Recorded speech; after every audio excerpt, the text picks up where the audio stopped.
Good morning, children. Today we will be studying about the autotrophic nutrition. इसके पहले की जो टॉपिक है life process and the nutrition I have already sent you. So now let's start autotrophic nutrition. We know that like any other organism, plant also need food. Okay, to fulfill their requirement of energy for various activities, and to complete or to fulfill this requirement, how will they perform or which type of process is required to fulfill their food requirement. We know that green plants are autotrophic. Why they are autotrophic? Yes, because they synthesize their own food. And how they synthesize their own food? Yes, they synthesize their own food with the help of process which is known as photosynthesis. Okay, autotroph.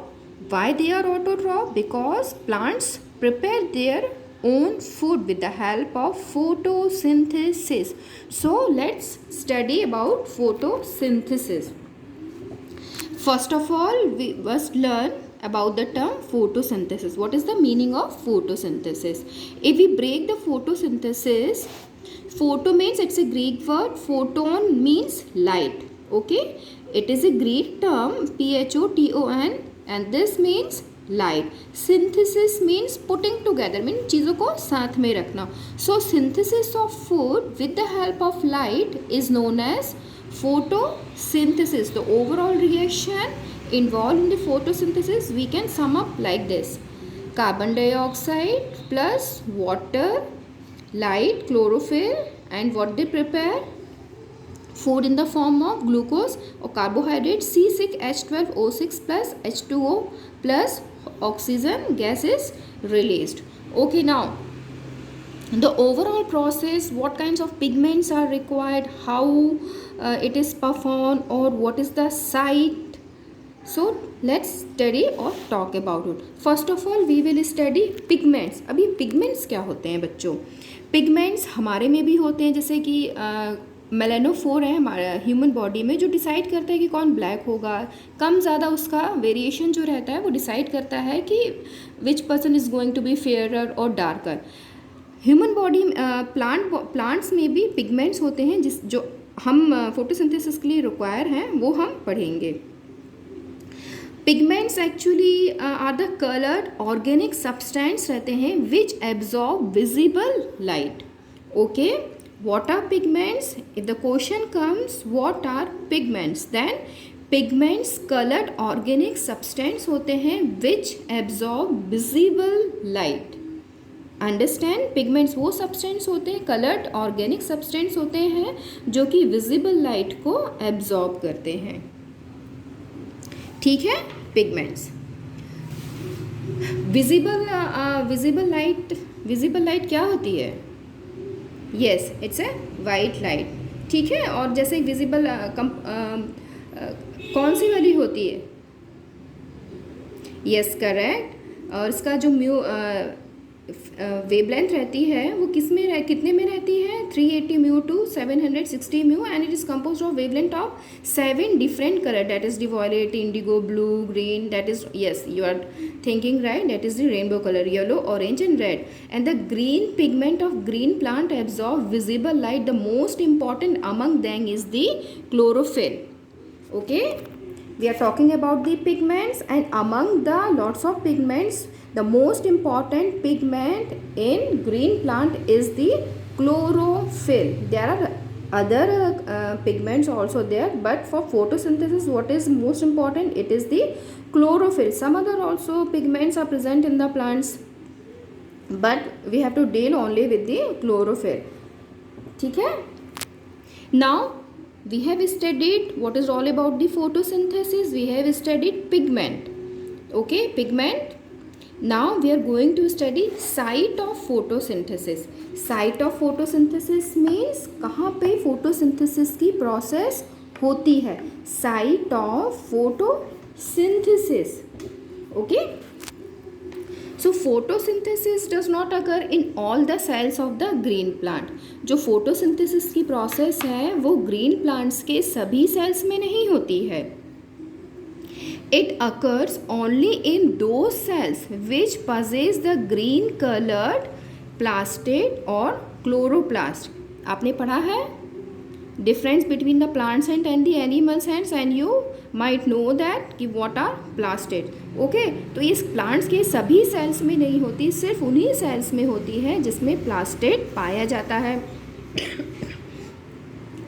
Chloroplast are not found in the, जो chloroplast होता है वो कहाँ रहता है? It is not found in the upper and the lower epidermis of the green leaf. They occur in the mesophyll cells that occupy the space between the upper and the lower epidermis. Okay, आपको समझ में आ रहा है? जैसे कि अगर कोई leaf है, चलिए मैं आपको दिखाती हूँ। सिंस इट इज़ ड्राई, सूखा हुआ पत्ता है, ये एक लीफ है। तो ये जो आप ऊपर देख रहे हो ना, बिल्कुल ही जो सबसे ऊपर वाली जो लेयर है बच्चों, ये वैक्सी लेयर होती है। आपने देखा होगा पत्ते के ऊपर जो पानी आता है तो पत्ते गलते नहीं है, ख़राब नहीं होते हैं। Why? Because there is upper most, what is upper most layer? That is known as the cuticle and it is a waxy layer and it protects the plants from the water. उससे वो ख़राब नहीं होते, spoil नहीं होते हैं। Just beneath the cuticle there is a epidermis and I am saying that the plastid और the chloroplast are now not found on the upper and the lower epidermis. Okay, they are found between them. Okay, they occur in the mesophyll cells that occupy the space between the upper and the lower epidermis. अगर हम इसका cross section microscope में देखिए तो cuticle के नीचे जो epidermis रहती है, ये फिगर मैंने बनाया हुआ है, उससे हम स्टडी कर सकते हैं। This is the upper most layer, that is the cuticle. Now this is the upper epidermis and just beneath this there is a palisade layer.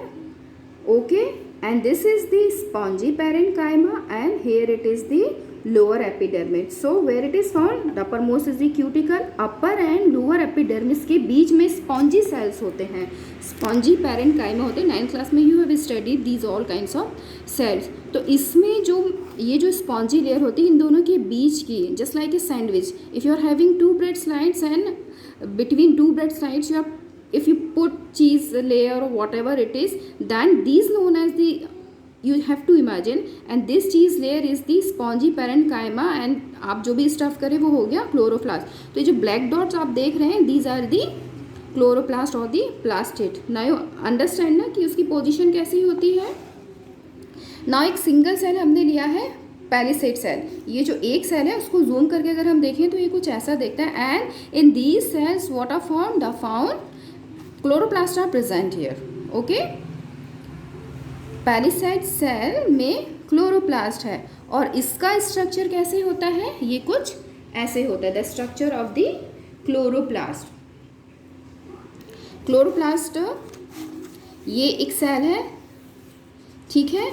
ये जो आप देख रहे हैं ग्रैनम है, ये ग्रैनम, ये एक के ऊपर एक अरेंज रहते हैं। क्या अरेंज? जैसे कि हम कॉइन्स को एक के ऊपर अरेंज कर दें, कॉइन्स को एक के ऊपर एक अरेंज कर दें तो it's like stack of coins होता है। तो ऐसे ही ग्रैनम, इस स्ट्रक्चर को हम ग्रैनम बोलते हैं। What it is made of? It is made up of thylakoid होते हैं। सिंस हमको इतना डीप में नहीं पढ़ना, तो जस्ट एक सुपरफिशियल आप नॉलेज आप उसको होनी चाहिए आपको। ओके, एंड ग्रैनम हो गया। और ये क्या है? स्टार्च ग्रेन्स हैं बीच बीच में, ये जो ऑरेंज कलर के सर्कल्स हैं these are the starch grains. Outer layer है, ये इनर लेयर है, और ये जिसमें ये सारा कुछ है, यहाँ पे ऑर्गेनेल्स जितने भी हैं ये किसके अंदर है? Stroma. So two important thing, granum and the stroma. Stroma में ग्रैनम है, ओके, स्ट्रोमा में ग्रैनम है। और वी कैन से दैट कि stroma is a what? Cytoplasm of the chloroplast. Okay, जैसे साइटोप्लाज्म होता है ना जिसमें सारे ऑर्गेनेल्स प्रेजेंट रहते हैं, ऐसे ही स्ट्रोमा है जिसमें ग्रैनम पाए जाते हैं। तो अंडरस्टैंड, आपको स्ट्रक्चर समझ में आया? स्ट्रक्चर बनाने नहीं आता, बस आपको पोजीशन होनी चाहिए। पोजीशन कहाँ? कि अपर एपिडर्मिस में नहीं पाए जाते हैं, पैलिसेड में, स्पॉन्जी पैरेन्काइमा में, लोअर एपिडर्मिस में पाए जाते हैं, ये इन दोनों के बीच में। Okay, so site of the photosynthesis क्या है? Chloroplast. Okay, and the pigment responsible is the chlorophyll. Site of the photosynthesis is the chlorophyll and the pigment responsible for photosynthesis, it is the chlorophyll, and this is the structure. Now we will study raw material कि photosynthesis की process होने के लिए कौन कौन से raw materials चाहिए होते हैं। आप खुद सोचें, we you might have studied in your KG classes कि हमको पढ़ाया जाता है कि essential elements of plant. So कौन कौन से होते हैं? First definitely soil, water, sunlight, ऐसे पढ़ाया जाता है। सो वही चीज़ है हमको हाई क्लासेस में पढ़नी है, raw materials for photosynthesis. Okay, green plants take carbon dioxide and water from the surrounding that we know and convert them into carbohydrate by the process of photosynthesis. Okay, अपने आसपास के वातावरण से जो green plants क्या लेते हैं? Carbon dioxide लेते हैं। किस प्रोसेस से? फोटोसिंथेसिस की प्रोसेस है। तो फर्स्ट उसका रॉ मटेरियल क्या हो गया? Carbon dioxide and water. Water भी क्या है? रॉ मटेरियल है for the photosynthesis. And they कहाँ से लेते हैं? सॉइल में पानी डालते हैं तो वहीं से लेते हैं ना। और कौन सा एलिमेंट रिस्पॉन्सिबल होता है to bring up the water upper side? आप सोचिए, ठीक है। एंड मोस्ट इम्पॉर्टेंट कि द लैंड प्लांट्स जो होते हैं, गैसेस एक्सचेंज, जो गैसेस का एक्सचेंज होता है वो कैसे होता है? थ्रू लीफ होता है and through the stomata. Okay, The land plant take gaseous form of carbon dioxide which enters the leaf through the stomata. आसपास के एटमॉस्फेयर में कार्बन डाइऑक्साइड है, बट एटमॉस्फेयर में जो कार्बन डाइऑक्साइड है वो प्लांट के अंदर तक कैसे जाएगी? So there is another structure which is known as the stomata. With the help of stomata plant जो एटमॉस्फेयर की कार्बन डाइऑक्साइड है उसको लेते हैं। Now water stomata, actually the stomata are minute pore guarded by 2 kidney shaped guard cells. Okay, stomata एक minute pore रहते हैं। Minute से एक सिंपल लाइक, अगर हम स्ट्रक्चर देखें तो ये कुछ ऐसा डॉट लाइक स्ट्रक्चर होता है और ये गार्ड सेल से गार्डेड रहते हैं। ओके, बाय 2 किडनी शेप ये गार्ड सेल्स हैं। इससे क्या रहते हैं? ये गार्ड रहते हैं। और ये एक सिंपल सी पोर है। ओके, जो कि ये पोर है, ये स्टोमेटल पोर है। एंड दीज 2 किडनी शेप्ड जो सेल हैं, these are the guard cells हैं। The guard cell regulate the opening and closing of stomatal aperture. Okay, the aquatic plants take dissolve form of carbon dioxide. Land plant है वो कैसे gaseous form of carbon dioxide लेंगे, और जो aquatic plant है they take form of carbon dioxide to the general surface of plant body. Okay, and it has been estimated that carbon dioxide concentration in ocean water is over 50 times more as compare to atmosphere. अब आपको समझ में आए कि atmosphere से ज़्यादा carbon dioxide का concentration कहाँ पे होता है? ठीक है, इतना आपको समझ में आया। So what are the raw material? Raw material are the water and the carbon dioxide. Now here 2 structure I have made. First one is the closed and the second one is the open. Now we have to study कि ये process होती कैसे है. ठीक है, guard cell ये है पोर, ये ओपन पोर है. ये पोर आपको दिख रही है, this is the open one. These 2 are the kidney shaped guard cell and these are the adjacent cell. This stomata is in the open condition and this one is in the closed condition. Okay, now कि actual में photosynthesis की process कैसे होती है. Actual में बच्चों root के through पानी जाता है. ठीक है, now the xylem brings the water upward. अब पानी को ऊपर लेके जाते हैं और जैसे ही पानी ऊपर, जैसे एडजेसेंट सेल में आता है, ये एडजेसेंट सेल है. Okay, these are the adjacent cell. पानी अंदर जाने से ये जो सेल होते हैं स्वेल हो जाते हैं, फूल जाते हैं, टर्गिड हो जाते हैं. एंड द स्टोमेटा का जो स्ट्रक्चर हो जाता है वो कैसा हो जाता है, टर्गिड हो जाता है. So what happens as soon as the water enters, अंदर जाता है एटमॉस्फेयर से. ये कहाँ से हो रहा है, प्लांट के अंदर ही है.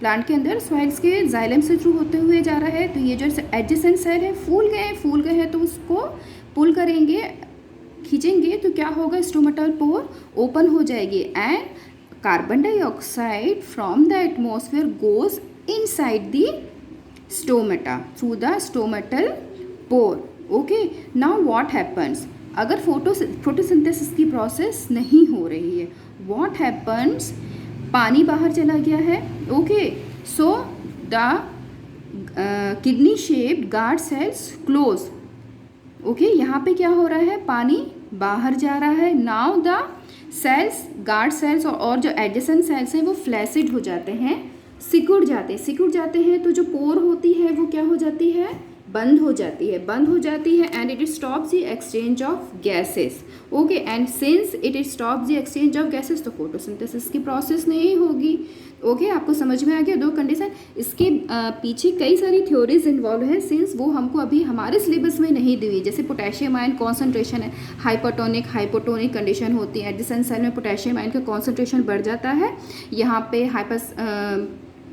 टोनिक कॉन्सेंट्रेशन हो जाता है, तो वाटर का कॉन्सेंट्रेशन फिर इसकी तरफ आता है, तो ये टारगेट हो जाती है, सेम पोटेशियम आयन का कॉन्सेंट्रेशन कम हो जाता है, तो ये सेल्स फ्लैसिड हो जाती है, वो सब हमको नहीं पढ़ना है, since it is not given our syllabus, okay. So ये इस तरीके से काम करता है। हमने we have studied the structure of stomata, now we are going to study function of stomata, कि स्टोमाटा के फंक्शन क्या होते हैं। स्टोमाटा बच्चों ये बहुत इंपॉर्टेंट है, मैक्सिमम इस टॉपिक से ये क्वेश्चन आते हैं कि साइट ऑफ फोटोसिंथेसिस क्या है, what are the raw material है, आपको स्टोमाटा का पिक्चर दे दिया जाए और पहचानना पड़ेगा which one is close which one is open, so ये ऐसे कुछ क्वेश्चन आते हैं एमसीक्यूज में ना। फंक्शन ऑफ स्टोमाटा का आप बहुत अच्छे से करेंगे, अच्छे से नोट बनाएंगे। Function of stomata, mainly function क्या है इसकी, एक्सचेंज ऑफ गैसेस, ये हमने देखा एक्सचेंज ऑफ गैसेस हो रहा है वहाँ पे, and it is the most important, that is the transpiration. Now what is the transpiration, आपको समझ में आया। स्टोमाटा के फंक्शन क्या है, टू फंक्शन है, exchange of gases and the transpiration, okay. Now transpiration क्या होता है बच्चों, हम धूप में जाते हैं तो हमको पसीना आता है ना, कुछ ऐसे ही रिलेट करके हम ट्रांसपीरेशन के बारे में प्लांट्स में पढ़ते हैं। प्लांट्स को जो पसीना आता है उसे हम ट्रांसपीरेशन बोलते हैं, ओके। अगर इसको डिफाइन करना हो तो कैसे, the loss of water in the form of water droplets from the aerial part of the body, okay. पेड़ पौधों में से पानी का लॉस होना, एरियल पार्ट जैसे कि पत्ते हैं, जो एरियल पार्ट है, हवा की तरफ जो पार्ट्स रहते हैं उन्हें बोलते हैं। कौन कौन से, ज़मीन के नीचे तो रूट रहती है तो वहाँ से नहीं होता है ट्रांसपीरेशन, जो स्टेम है, ट्रंक है, लीव्स है, यहाँ से पानी का लॉस होता है, then it is called as the transpiration, okay. और इसको अगर आपको प्रूफ करना है तो बच्चों, अगर आपके घर के आसपास या घर में बाहर नहीं जाना है आपको, आप एक सिंपल से एक्सपेरिमेंट कर सकते हैं। जैसे कि प्लांट है, कोई एक ब्रांच लीजिए, उसमें जो लीव्स लगी हुई हैं, ओके, ये प्लांट है अगर, तो आप क्या करें, एक पॉलीथीन इसमें टाई कर दें,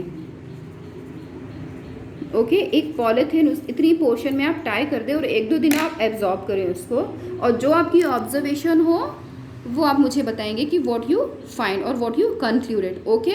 सो this is going to your activity कि you if you are do not go outside, if you are having a plant inside at your home or a simple pot or a tree, try to tie a polythene, not a cotton cloth, because उसमें exchange of gases हो जाएगा अगर आप cotton cloth बांधेंगे, polythene, okay. Polythene को उसको अच्छे से टाई करिए और what you observe within 2-3 hours वो आप नोट करेंगे, ठीक है।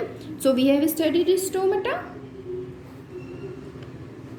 हमको डार्क साइकिल, लाइट साइकिल इस चैप्टर में पढ़नी नहीं है फोटोसिंथेसिस में, so we are not going और we are not dealing with it. Now we will study factors affecting photosynthesis, कि कौन कौन से फैक्टर्स हैं जो कि फोटोसिंथेसिस को अफेक्ट करेंगे।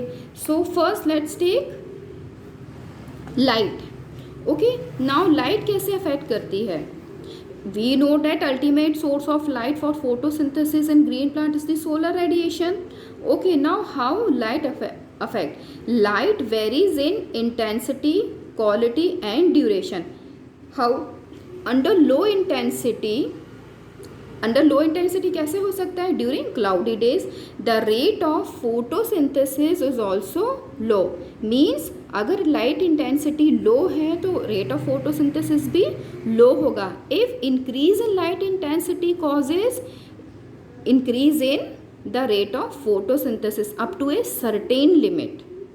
अगर लाइट इंटेंसिटी ज़्यादा होगी तो फोटोसिंथेसिस की प्रोसेस भी इंक्रीज होगी, but to a certain limit. At very high intensity the photosynthesis is decreased. Okay, बहुत ज़्यादा हाई इंटेंसिटी होगी तो क्या होगी, फोटोसिंथेसिस की जो प्रोसेस होगी वो डिक्रीज हो जाएगी। कैसे?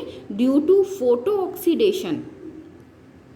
ओके, फोटो ऑक्सीडेशन की वजह से क्या हो जाएगा, फोटोसिंथेसिस की प्रोसेस डिक्रीज हो जाएगी। सो एक ऑप्टिमम लिमिट होती है, ना ही बहुत कम ना ही बहुत ज़्यादा। Again now quality of light भी फोटोसिंथेसिस की रेट को अफेक्ट करती है। Like green pigment chlorophyll absorb mostly the blue and red region of the spectrum. Spectrum अभी आप नहीं जानते होंगे, स्पेक्ट्रम्स रहते हैं, उनमें से उन दिए गए स्पेक्ट्रम में से मोस्टली जो ग्रीन पिगमेंट रहता है, क्लोरोफिल रहता है, वो किसको एब्जॉर्ब करता है, ब्लू और रेड रीजन को एब्जॉर्ब करता है। दे reflect green light, therefore photosynthesis is high in blue and red light. Important point I am saying, remember कि फोटोसिंथेसिस की जो प्रोसेस होती है वो किस कलर में और किस लाइट में ज़्यादा होती है, ब्लू एंड रेड लाइट में। Photosynthesis does not occur in green light. Understand? Photosynthesis की प्रोसेस ग्रीन लाइट में कभी नहीं होती। मैक्सिमम किस में होती है, हाई किस में होती है, ब्लू एंड रेड लाइट में। नाउ द टेम्परेचर, टेम्परेचर के साथ भी ऐसे ही है। टेम्परेचर आप इंक्रीज करेंगे तो फोटोसिंथेसिस का रेट भी इंक्रीज होगा up to 40 degree centigrade and lower. Low temperature रहेगा तो it will inhibit the process. Okay, now carbon dioxide, carbon dioxide के साथ भी सेम है। Carbon dioxide is present in the atmosphere in the concentration we know that 0.033%.